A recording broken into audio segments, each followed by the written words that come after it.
Fala, turma. Vamos aí para mais um Ouvindo os Gráficos, edição de hoje, do dia 23 de agosto de 2026. Vamos abordar aqui o Ibovespa, os ativos mais importantes aí do Ibovespa, da nossa bolsa. Depois a gente dá um pulinho ali para fora, a gente vai olhar ali as taxas americanas, o 2 anos, o 10 anos, o 30 anos. Depois a gente passa pelo DXY, passa pelo petróleo e vamos terminar falando ali um pouquinho dos metais, notadamente aí do ouro e da prata. Então, para a gente não perder tempo, vamos começar aqui compartilhando a tela. Vamos começar pelo Ibovespa. Então, vamos lá, Ibovespa, compartilhar. Então, está aparecendo aí para vocês o Ibovespa. Então, está aqui, Ibovespa na tela, gráfico semanal.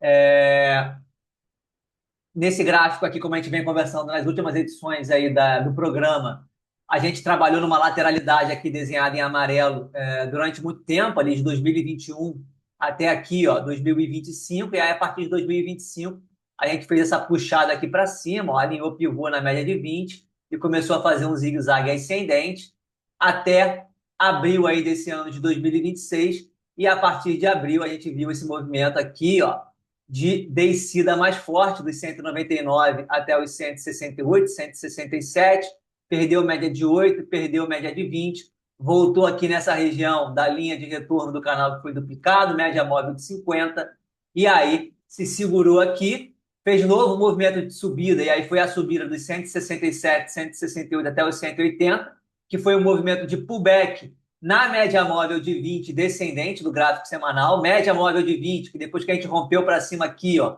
lá no início de 25, a gente começou a utilizar ela como região de suporte. E aí, ó, aqui, depois que a gente furou ela para baixo, nessa voltada recente que a gente viu aí dos 168 até os 180, a gente testou ela de baixo para cima, com ela descendo, ela funcionou como resistência e aí empurrou o Ibovespa de volta para testar esse último fundo. Então, o que a gente tem aqui agora no Ibovespa, como a gente conversou aí no último programa, é um pivô de baixa alinhado nessa média de 20 e a gente está testando justamente essa região aqui de fundo anterior, que se perdido, ativaria esse pivô de baixo e aí abriria objetivos aqui para baixo, bem mais para baixo, tá? Inclusive, se eu perder aqui essa média móvel de 50, que é a região aqui do fundo anterior, e essa região aqui da média amarela, que é a média de 50 do gráfico semanal, se perdida essa região, a próxima média aqui no gráfico semanal do Ibovespa é essa média móvel de 200, que é a tendência primária do Ibovespa, que está aqui embaixo, tá? Hoje aqui, ó, na região dos 134 mil pontos. Então a gente tem que ter bastante cautela aqui com esse movimento do Ibovespa. Como a gente vem conversando, deixa eu mudar o layout aqui para pegar já o estudo de Fibonacci. A gente tem aqui nessa região atual do Ibovespa, e aí olhando já o movimento de curto prazo, a zona de violino, aqui, ó, compreendida nessa região dos 168 até os 164.700, essa região toda aqui é a região de violino desse pivôzão de baixa alinhado na média de 20. Então, a gente pode vir visitar esta região, fazer aqui um falso rompimento aqui desse fundo e voltar para cima. Então, como eu venho conversando com vocês aí ao longo das últimas 2 semanas, principalmente, 2 a 3 semanas, esse 164.700 é a região mais importante que a gente tem que monitorar, porque se perdido os 164.700, a gente perde a zona de violino, confirma o pivô de baixa alinhado na média móvel de 20 descendente do gráfico semanal do Ibovespa, e aí, ó, eu já poderia trabalhar com a projeção desse pivô. Então, deixa eu já usar a própria ferramenta de retração para fazer aqui a projeção. Então, vamos lá. Projeções, níveis. Já utilizaria aqui, eu fechei no zero, já utilizaria aqui. Primeiro objetivo do pivô, menos 61,8. Segundo objetivo do pivô, menos 100%. E terceiro objetivo do pivô, menos 161,8%. Incluo ele aqui no meu estudo, vamos ver quais seriam os 3 objetivos desse pivô de baixa no gráfico semanal. Então tá aqui, ó.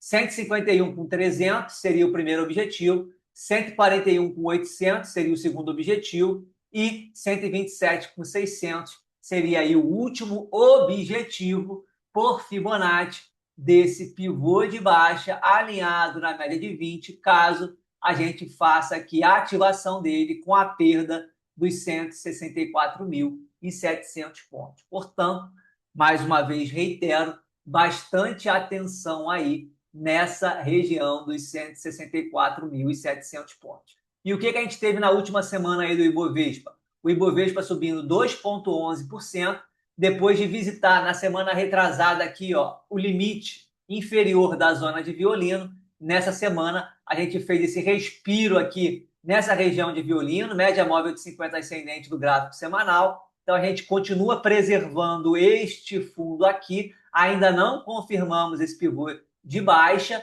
e deixamos aqui agora, no gráfico semanal do Ibovespa, um padrãozinho aqui de candles, que são esses dois candles aqui, conhecido aí na análise técnica clássica como um Harami de alta ou grávida de alta. Para ativar esse padrão, eu preciso romper a máxima dele, que é justamente essa linha amarela aqui, que é a máxima da semana retrasada, tá? Então, se eu romper esta máxima aqui, que está ali na região dos 173 mil pontos, e fechar acima dela aqui no gráfico semanal, eu ativo esse padrão e aí eu posso ver o Ibovespa voltando a fazer um zigue-zague ascendente aqui. Eu aumento a probabilidade desse cenário. Por outro lado, se perdido a região dos 164.700, eu anulo esse padrão do Harami de alta, confirmo esse pivô de baixa e aí vou abrir esses objetivos aqui de Fibonacci que eu mostrei para vocês agora há pouco, tá? Então, bastante atenção agora nos 173 mil pontos como resistência aqui do gráfico semanal e nos 164.700 como a região de suporte mais importante aí do gráfico semanal do Ibovespa. Dentro desse range, a gente pode ficar trabalhando aqui numa dinâmica de lateralização nesse fundo, tá? Então, bastante atenção aí nessa configuração técnica do Ibovespa no gráfico semanal. E aí, ó, se eu partir aqui agora para um estudo de gráfico diário, a gente vai ver que o Ibovespa fez a pernada dos 199 por 168, fez o pullback na retração de 38,2, pancada para baixo, veio trabalhar na zona de violino, segurou aqui na sexta-feira da semana retrasada. Durante essa semana, continuou trabalhando aqui. A partir da quarta-feira, começou a ensaiar movimentos de subida, ainda com o vendedor ativo. Na quinta, a mesma coisa, largando aqui um doji. E na sexta foi quando ele conseguiu reagir aí dentro do intraday e conservar a maior parte do movimento até o horário ali de fechamento, tá? Então, na sexta, a gente subiu, bateu aqui, ó, na média móvel de 20, na média móvel de 50, devolveu uma parte razoável do movimento de subida na sexta, mas ainda assim conseguiu fechar com uma alta de 1,5%. Interessante aqui que o volume é um volume ascendente nesses três candles aqui de recuperação. Então, isso aqui deixa o cenário um pouquinho mais, vamos dizer assim, otimista para o Ibovespa quando faz a análise do price action e da questão do volume.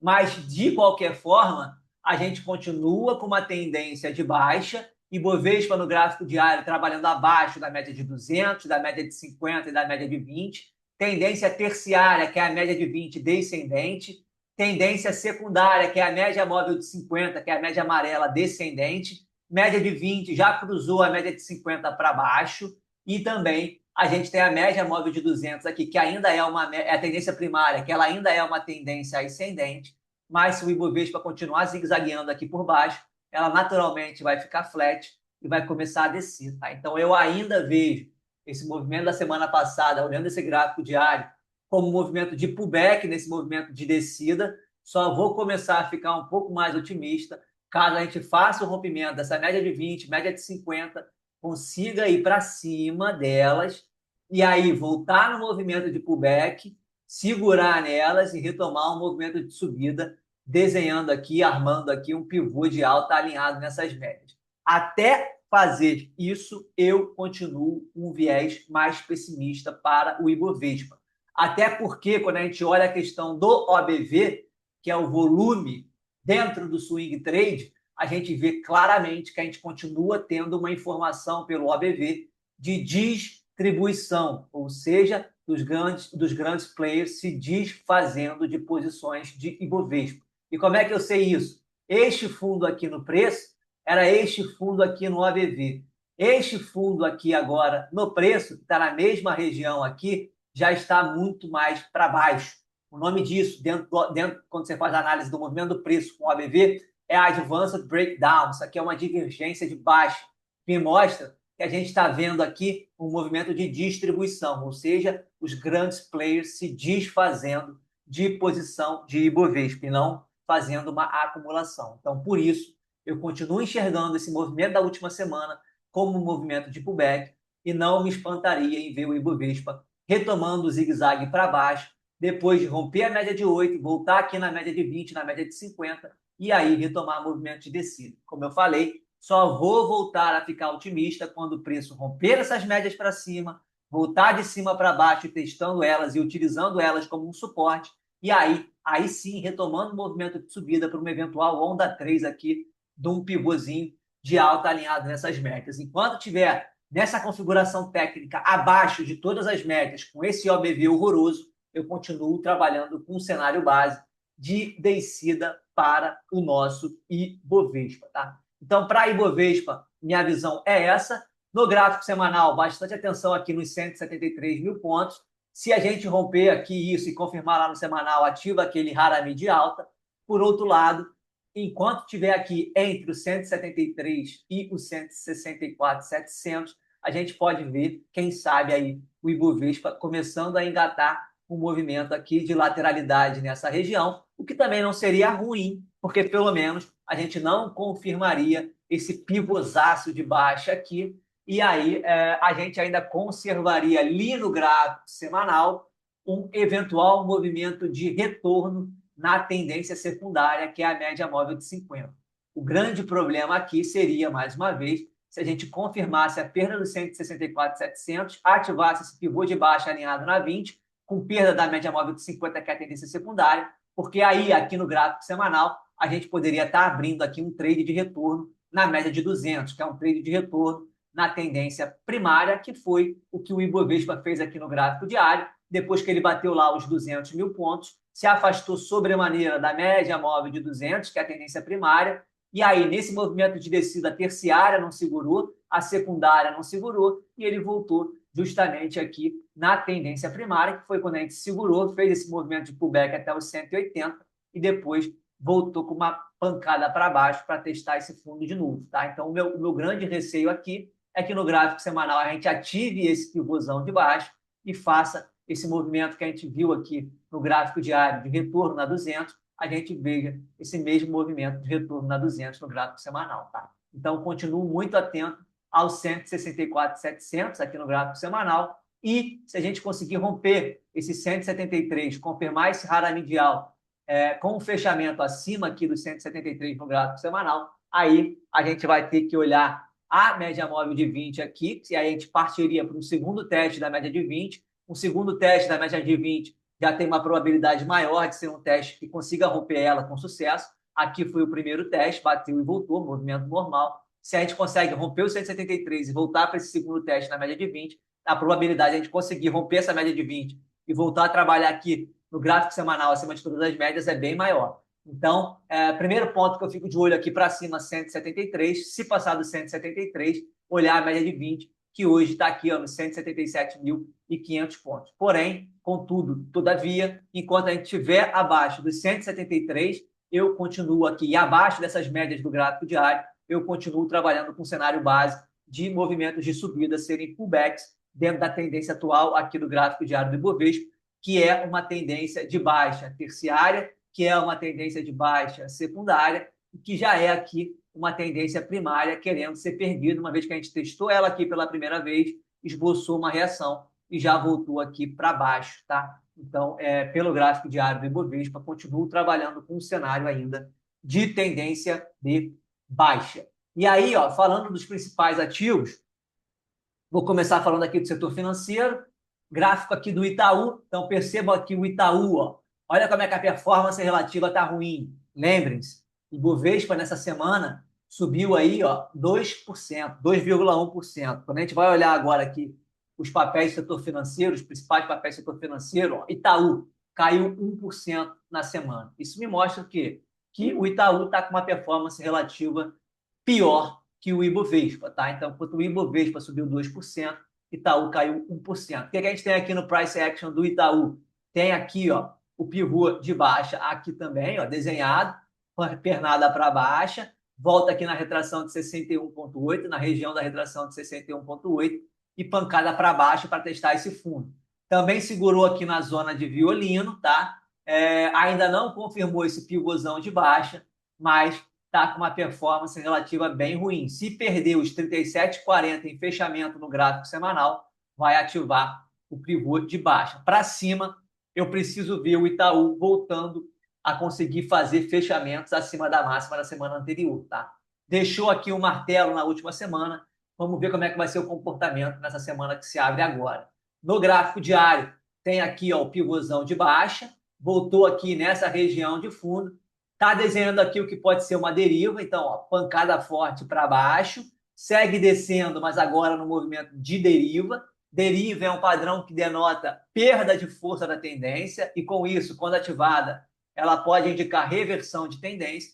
Então, se o Itaú, por exemplo, der continuidade nesse movimento que a gente viu aqui na sexta-feira e conseguir romper aqui essa deriva para cima, ele vai ativar essa reversão de curto prazo e mirar aí esse retorno aqui, pelo menos, nessa média móvel de 20 descendente do gráfico diário, mais ou menos o movimento que o Ibovespa fez aqui, ó. Depois que rompeu a 8, voltou na 20. Percebam como é que o Itaú está atrasado. Ainda tem um belo de um afastamento aqui, ó, de 4,5% para a média de 20. Se conseguir confirmar esse movimento na sexta-feira, romper essa média de 8 e ativar essa deriva, ele pode, quem sabe, aí mirar um retorno na média móvel de 20 do gráfico diário. Para baixo, se perder os 37,40, o cenário fica bem feio para o papel, tá? Bradesco também aqui, ó, na semana caiu 1,5%. Então, mais uma vez, mostra como é que a performance relativa do setor financeiro está ruim. Ibovespa subiu 2%, Itaú caiu 1%, Ibovespa subiu 2%, Bradesco caiu 1,5%. E Bradesco está mais feio, tá, turma? Se eu botar aqui ó, o layout 3, deixa eu fazer o estudo aqui com vocês, ó. Fez aí o movimento de subida mais forte, e aqui ele já tem ó, um topo duplo aqui ó, ativado. Então eu posso pegar a projeção de Fibonacci, jogar esse movimento para baixo, ó, topo 1, fundo 1, topo 2 na mesma região, voltou para testar esse fundo e perdeu, tá? Perdeu na semana passada e confirmou nessa semana, tá? Fechando inclusive ó, abaixo da mínima da semana passada. Mínima da semana passada 16,35. Fechamos essa semana nos 16,28. Na mínima da semana, a gente já se aproximou do objetivo 1 desse topinho duplo aqui, tá? Então, cenário para o Bradesco não é um cenário muito bom, tá? No gráfico diário, tá aqui ó, o topo duplo, a projeção, e nesse movimento de descida, o Bradesco ó, tá descendo em super tendência de baixa. Por que super tendência de baixa? Ó? Pancada para baixo e indo pela média móvel de 8. Ó. Não consegue nem chegar a tocar na média de 8. Tocou aqui ó, na quarta e porrada para baixo. E na sexta-feira, ele fez esse candle fechando justamente aqui nessa média móvel de 8. Se conseguir romper essa média móvel de 8 da continuidade no movimento de sexta-feira, naturalmente mira, assim como o Itaú, um retorno aqui nessa média móvel de 20, ou quem sabe até nessa região aqui, ó, desses fundos anteriores que foram perdidos. Então tá aqui, ó, essa zona aqui, tá? Naturalmente, essa média de 20 vai descer rápido, porque o Itaú, o Bradesco está descendo aqui com bastante ímpeto, com bastante força, tá? Então, acompanhem, caso tenha continuidade aqui desse movimento de sexta-feira, essa zona aqui de fundo anteriores e média móvel de 20 do gráfico diário. Se a partir de amanhã, aí na segunda, não der continuidade nesse candle aqui de sexta-feira, a gente segue aqui numa dinâmica de super tendência de baixa e aí tem esses objetivos aqui em verde para fazer desse topo duplo aqui que já está ativado, inclusive ativado aqui em gráfico semanal, tá? O semanal, inclusive, ó, já perdeu a 20, perdeu a 50, perdeu a 8 e pode estar fazendo aqui aquele trade de retorno aqui na média móvel de 200. No gráfico diário, já está trabalhando abaixo de todas as médias. A média de 200, inclusive, já está flat, começando a querendo descer. a média de 20, que é a tendência terciária, já está descendo, a média de 50, que é a secundária, também já está descendo, a 200 está acima da 50, que está acima da 20. Então, todas elas alinhadas, preço abaixo de todas as médias, tendência de baixa plena para o Bradesco no gráfico diário. Banco do Brasil. Banco do Brasil aqui, ó, no gráfico semanal. Banco do Brasil também caiu aí na semana, 0,16%. De Bradesco, de Itaú, foi o que menos caiu até agora, dos que a gente olhou aqui do setor financeiro, mas ainda assim uma performance relativa pior que a do Ibovespa, só reforçando como o cenário para os bancos, cenário para o IFNC está pesado, está pegando. Essa questão da perspectiva futura de inadimplência está batendo firme no setor, tá? E não está perdoando nem Itaú, que apresentou aí um resultado bom, um resultado ok, não está perdoando o Bradesco e não está perdoando o Banco do Brasil, que foi desses três aí o que apresentou o pior resultado, tá? Porque o mercado ele olha para frente, ele não olha para trás. E o cenário para frente não é um cenário agradável no que tange a questão do crédito, a questão da inadimplência. De qualquer forma, tecnicamente, percebam aqui, ó, essa barra lá de julho de 2025, a gente veio testar aí na semana retrasada a mínima do ano passado, a mínima do ano de 25, entrou aí alguma defesa nessa região, e nessa semana a gente fez aí um doji, que é um candle aí de dúvida, mais uma vez na mínima, testando a mínima do ano passado e entrando aí alguma defesa compradora nessa região e largando aqui um doji, que é um candle de dúvida, um candle de indecisão. Doji em zona de suporte, o que que eu faço? Eu marco a máxima, eu marco a mínima e espero para ver para que lado o preço vai romper. Lado que o preço romper é o lado que eu acredito que vai ser o movimento do preço. Então, enquanto o Banco do Brasil aqui no gráfico semanal estiver trabalhando entre 18,80 e estiver trabalhando entre 17,80, ele pode ficar aqui numa dinâmica de lateralização, tá? Para eu acreditar no movimento direcional, eu preciso ver ou ele rompendo os 18,80 para cima ou ele rompendo os 17,80 para baixo. Aqui dentro, ele faz o que ele quiser. Está trabalhando numa região de suporte. Como mostrei para vocês, é a região da mínima do ano de 2025.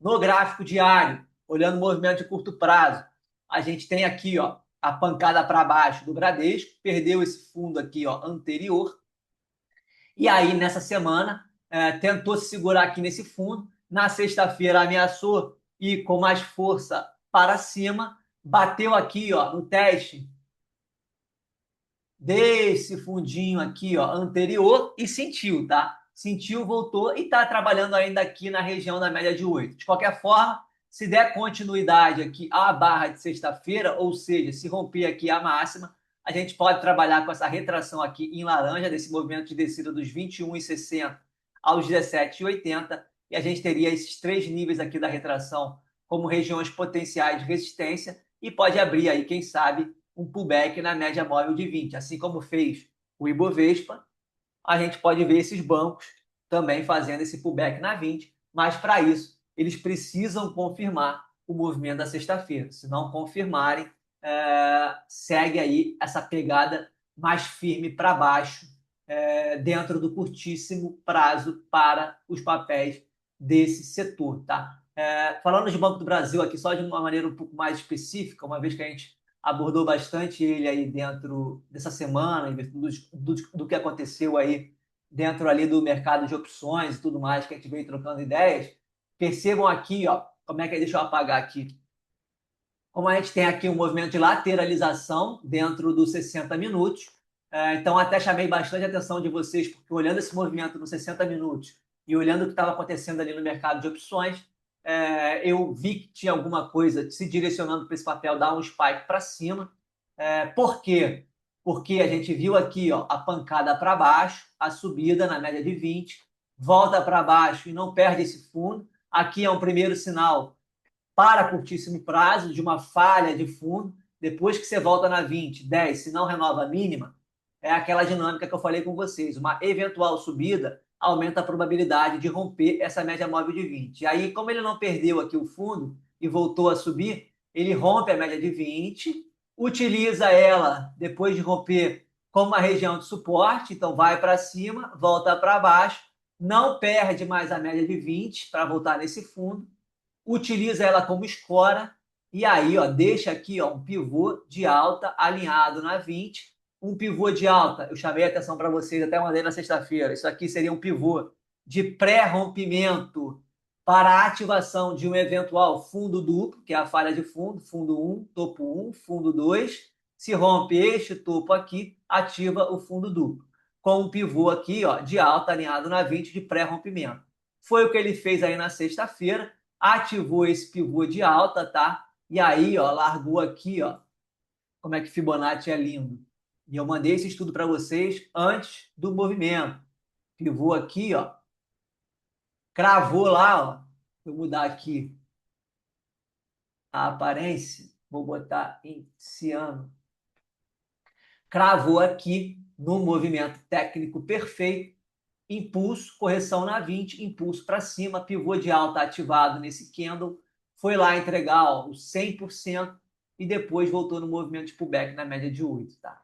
Então, o Banco do Brasil aqui, nos 60 minutos, ele lateralizou, fez aqui um pivô de pré-rompimento desse topo, foi lá em cima, entregou o segundo objetivo do pivô alinhado na 20, largou uma estrela cadente que não confirmou o rompimento desse topo e voltou aqui para baixo, tá? Então, até apagando aqui essa projeção, a gente pode trabalhar ainda com o Banco do Brasil aqui no curtíssimo prazo, fazendo aqui uma lateralidade nos 60 minutos, fez aqui um falso rompimento deste topo e aí voltou para dentro, tá? Então isso aqui, inclusive, pode ser uma trapzinha de venda em topo de lateralidade para voltar nesse fundo.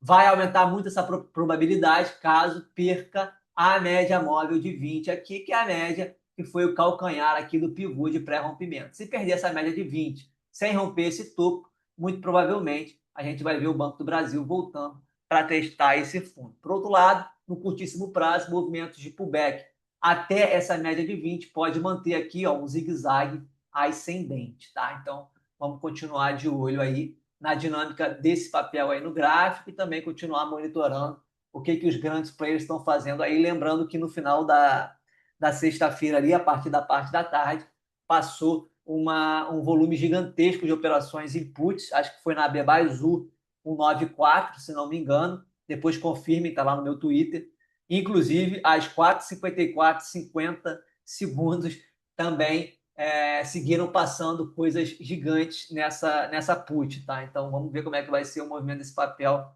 nessa semana. Falando aqui de Petrobras, saindo do setor financeiro, falando de Petrobras no gráfico semanal, fez aqui ó, um pivôzinho de alta, depois de voltar aqui na zona da média de 50, lateralizou, impulsionou na 20, voltou na 8, foi para cima rompendo o topo, tem um pivô de alta alinhado aqui na média de 8, pode abrir aqui uma volta nessa região aqui de topos, tá? No gráfico diário, tá aqui o movimento, ó, volta na média de 200, faz falha de fundo, impulso para cima, nova lateralização aqui, ó, lateralizou aqui, e aí, ó, fez o rompimento desse topo. Então tá aqui, ó, o movimento, impulso para cima, lateraliza e rompe o topo. Inclusive, isso aqui pode ser um movimento técnico de mastro, bandeira e rompe. E aí você pode, pela análise técnica clássica, fazer a altura do mastro jogado aqui do rompimento, tá? Que seria basicamente uma volta aqui nessa máxima da Petrobras no ano. Vamos ver como é que o papel se desenvolve aí também ao longo das próximas semanas. Vale, outro papel também, ó, gráfico semanal. Fez aqui ó, a volta na média móvel de 50, tá agarrada nessa média de 50 a 1, 2, 3, 4, 5, 6, 7 semanas, praticamente 2 meses agarrado nessa média móvel de 50. E o que a gente tem aqui na Valéria, nessa média móvel de 50 para o curto prazo? Ó, fundo nesta região, topo nesta região, lateralização. Fechamos a semana trabalhando na parte alta da lateralização aqui. Tem a média de 20 descendente começando a chegar aqui nessa área e reforçando essa região como uma região de resistência. Percebam ó, como ela segurou aqui, ó. Veio para baixo, foi para cima, veio para baixo, bateu na 20 e desceu. Então, essa média de 20 ela é uma potencial resistência do papel se romper este topo aqui, R$ 2,75 com 30 centavos mais ou menos, tá? Então, se romper, pode vir na 20, que está em 77,70. No gráfico diário, tá aqui, ó, a lateralização que eu marquei lá no semanal, fundo aqui, topo aqui, fundo na mesma região do anterior, e aí fez esse candle aqui na sexta-feira, testando esse topo aqui anterior, com média móvel de 200, largou essa estrela cadente.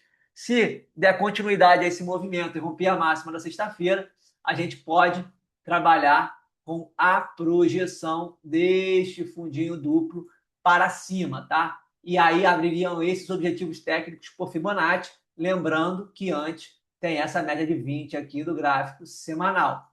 Ou se a gente perder a mínima da sexta na próxima segunda-feira, a gente vai ativar o quê? Uma trap de venda em topo de lateralização. E aí a gente pode projetar esse candlezinho da sexta-feira para baixo, botar até o nível de 200%, porque trap é até 200, e aí ele abriria esses objetivos. Pela dinâmica de lateralidade, porque se ele rompe para baixo esse candle de sexta-feira, ele confirma esse topo aqui, já tem o fundo e fundo na mesma região, passaria a ter topos na mesma região, e aí dinâmica de lateralidade, falha numa extremidade, tende a voltar na extremidade oposta, tá? Então, bastante atenção aí na mínima desse candle da sexta-feira. Se perdida, sem romper esse topo aqui, a gente pode ver a Valéria voltando para visitar esse fundo. Por outro lado,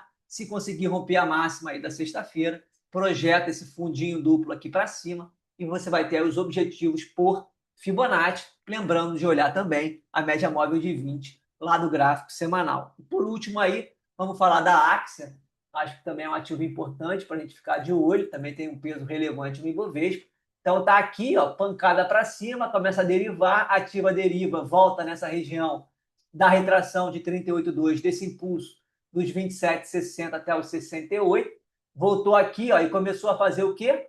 Uma lateralização, ó. Voltou aqui nesse fundo, foi lá no topo, veio visitar esse fundo e não perdeu, voltou lá no topo, já tem a média de 20 aqui, ó, descendente, reforçando essa região aqui como uma região de resistência, bateu ali, voltou para visitar esse fundo, fez que ia perder, não perdeu, e nessa última semana conseguiu ó, se manter aqui ó, dentro da lateralidade nessa parte baixa. Tá? Então, enquanto estiver aqui nessa dinâmica de lateralização, a ideia aqui, na melhor técnica, se aplicar em lateralidade, compra baixo e vende alto. Tá? De qualquer forma, bastante atenção nessa média móvel de 20, tá? Porque isso aqui pode acabar saindo um power breakout de baixa. O que é o power breakout de baixa? Você tem um movimento direcional, ele faz a correção no tempo, que é uma lateralidade, a média chega e aí ela faz a ignição do movimento no sentido da sua inclinação. Tá? Então a gente pode ver um power breakout aqui na média móvel de 20 do gráfico semanal de Axia. Por outro lado, para ficar aqui tranquilo, a gente precisa ver a Axia fazendo o rompimento dessa lateralidade para cima. Tá? No gráfico diário, está aqui ó, bem claro a lateralização aqui nessa região. A gente tem que ficar muito atento aqui se a Axia vai conseguir voltar a trabalhar acima dessas médias. E aí, aqui nessa região de topo, seria fundamental a gente ver um rompimento para cima para a gente voltar a acreditar aqui num zigue-zague ascendente. Tá? Por hora, dinâmica aqui da Axia, dinâmica de lateralização, com suporte na região dos R$ 49,50, R$ 49,00, R$ 50,00 e resistência nessa região aqui, ó, dos 55, 56 reais, tá? Então a dinâmica para a Axia agora no curtíssimo prazo, uma dinâmica de lateralização.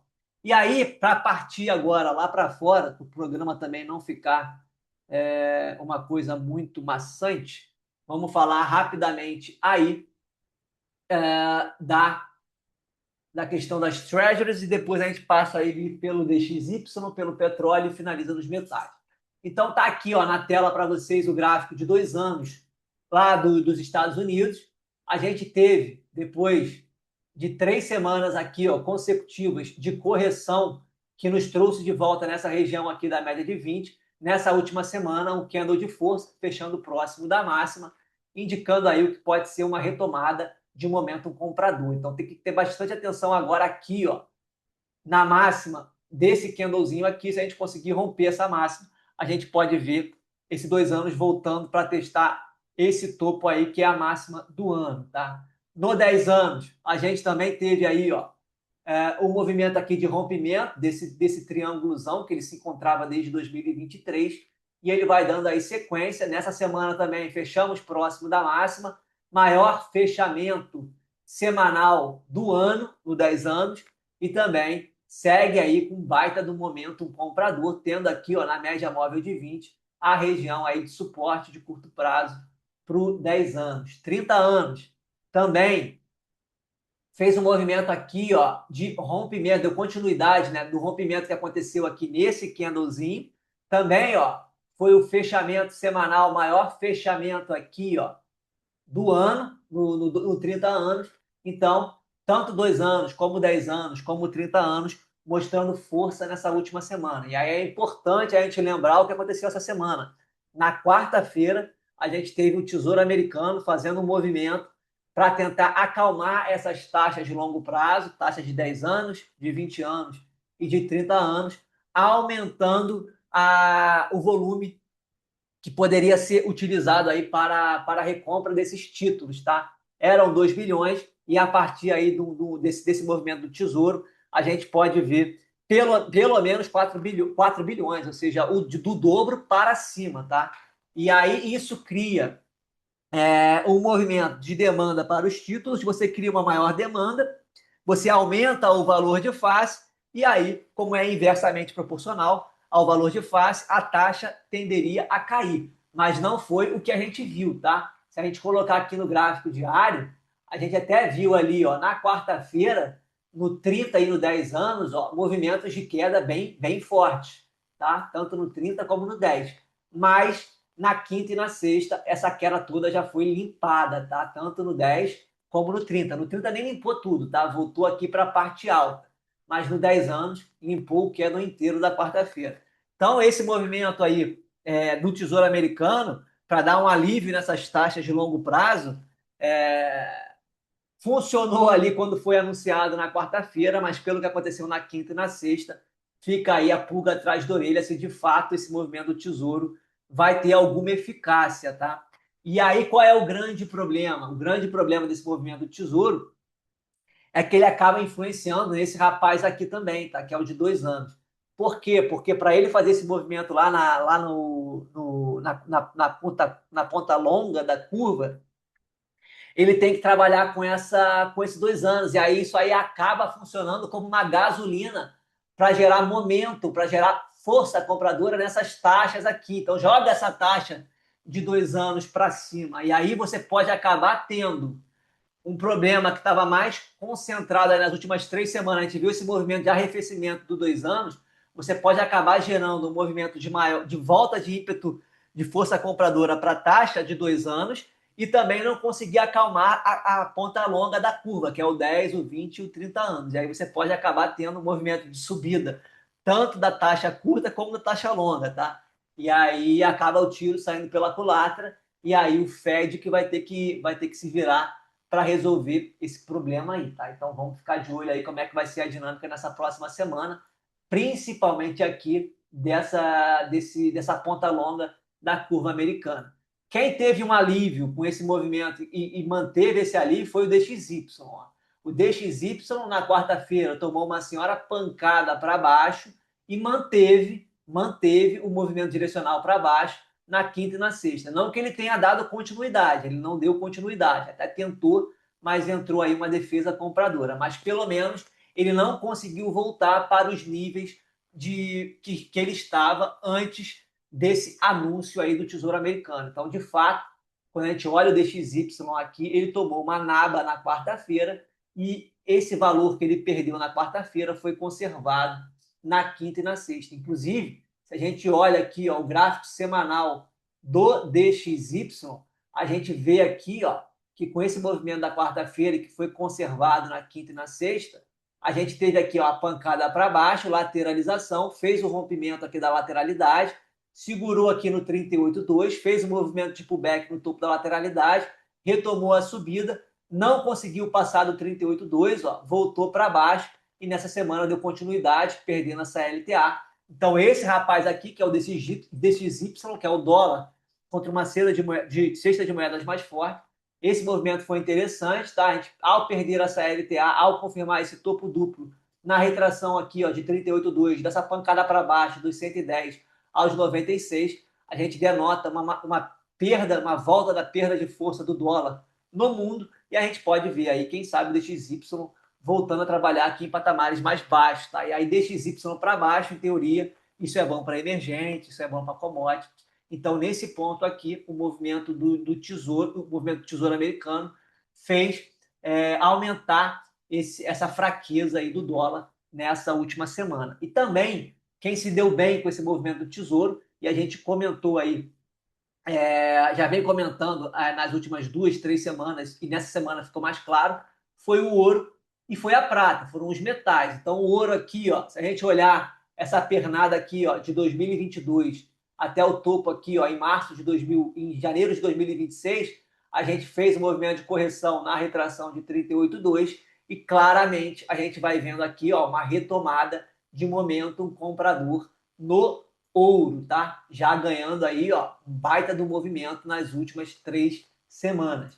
Mesma coisa a prata. A prata também naquele movimento ali, ó, de 2022 até janeiro aqui de 2026, só que a correção dela foi uma correção mais violenta, voltou na retração de 61,8, enquanto o ouro voltou na retração de 38,2, a prata voltou na retração de 61,8, mas assim como o ouro, nas últimas semanas, vem mostrando aí um retorno de ímpeto comprador, de momento comprador.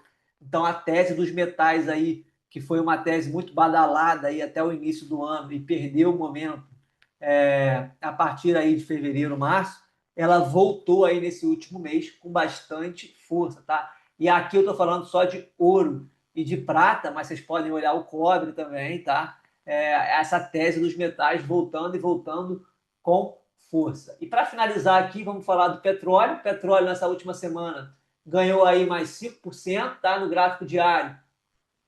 Voltou aí para fechar o gap deixado aqui, ó, nesse pregão do dia 24 para o dia 27, foi de uma sexta para uma segunda-feira, ele largou aqui um gap de baixo, voltou na média de 200 e agora está chegando para fechar esse gap.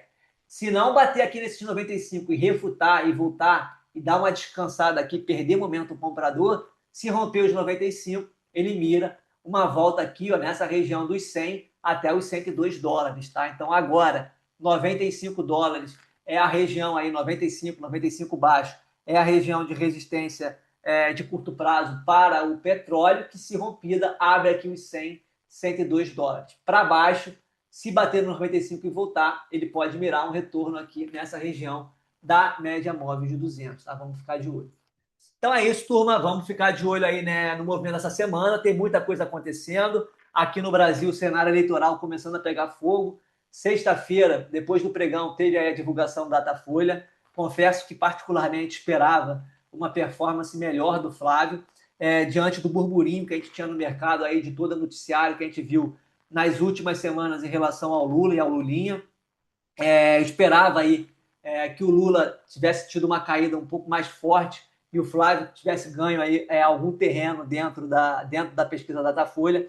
Não foi o que aconteceu. Vamos ver como é que o mercado vai interpretar esses números essa semana aí, principalmente aí na segunda-feira, como é que vai ser a repercussão dessa pesquisa. De qualquer forma, o cenário para a eleição é um cenário que ainda está muito embolado, tem muita coisa para acontecer. Falta ainda aí 2 meses praticamente para o pleito Isso é bastante tempo, tá? É um cenário que ainda a gente vai ver muita volatilidade, vai ter janelas com notícias favoráveis para a direita, vai ter outras janelas com notícias favoráveis para a esquerda. Só peço, por favor, para que todos tenham muita responsabilidade. O cenário vai ter muita volatilidade. Não virem torcedores, se atenham aos fatos. Eu, notadamente, não preciso esconder de ninguém, sou um cara de direita, sou um cara conservador, não suporto esquerda, não suporto Lula, voto em qualquer um que não seja o Lula para tirar ele, pode ser até um poste, pode ser um cachorro, que eu vou votar no lado oposto para tirar o Lula, mas no mercado financeiro eu tenho que me ater aos fatos. Não adianta eu querer virar torcedor. Torcedor no mercado financeiro vai morrer. Mercado financeiro não tem espaço para emocionado. Então, a gente tem que separar as nossas preferências pessoais do que a gente faz ali no nosso ambiente profissional. E no ambiente profissional, e meu ambiente profissional é o mercado financeiro, eu tenho que me ater aos fatos. E quais são os fatos? Todas as pesquisas mostram o Lula na frente, por mais que sejam ainda dentro da margem de erro, mas o Lula está na frente. A rejeição do Flávio Bolsonaro é uma rejeição maior que a do Lula, o que é uma façanha, o que é uma proeza. No Polymarket, o Lula continua muito à frente do Flávio Bolsonaro. Então, todos os fatos nos mostram que o Lula ainda está à frente do Flávio. Não adianta eu querer virar torcedor e acreditar que num passe de mágica isso vai mudar. Isso pode mudar? Pode mudar, por óbvio, como eu falei. Falta muito tempo para a eleição ainda. Ainda tem muita coisa para acontecer. No Brasil, cada semana acontece coisas que a gente nem imagina. Então, assim, a gente tem que ir acompanhando. Mas com tudo que a gente tem hoje, não adianta virar torcedor. É um dia de cada vez e a gente tem que ir analisando os dados conforme eles forem acontecendo.